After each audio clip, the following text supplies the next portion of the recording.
Hi everyone, in this video you'll learn what are HTML layout and semantic elements and how they are used.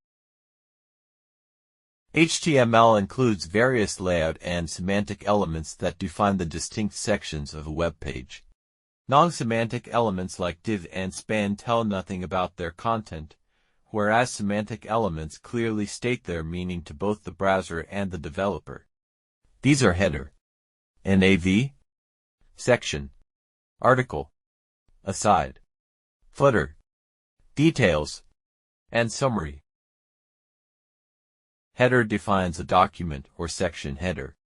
For example, in case of article, you can define header as you can see in this code. And you can see the preview here.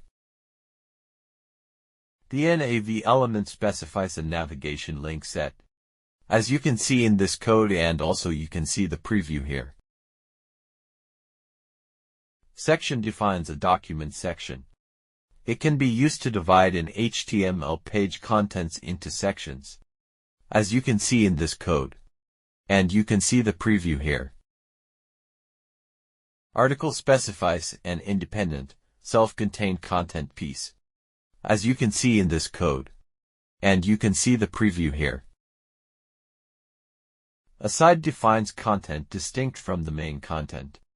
It is often used to provide additional information, such as sidebars and related details or resources, as you can see in this code. And you can see the preview here.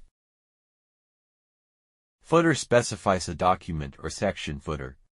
It typically contains information like copyright info, contact info, sitemap links, etc. This element is usually placed at the bottom of the web page or document. It provides information that is not essential to main content, but is still useful to the user, as you can see in this code. And you can see the preview here. The details element in HTML defines additional details that can be toggled open and closed, as you can see in this code. The user can click on the summary element to open and close the details content. You can see the closed and open states in this preview here. The summary element of HTML is used to provide a heading for the details element, as you can see in this code. And you can see the preview here. This was all about HTML layout and semantic elements. Please check the video description for more information.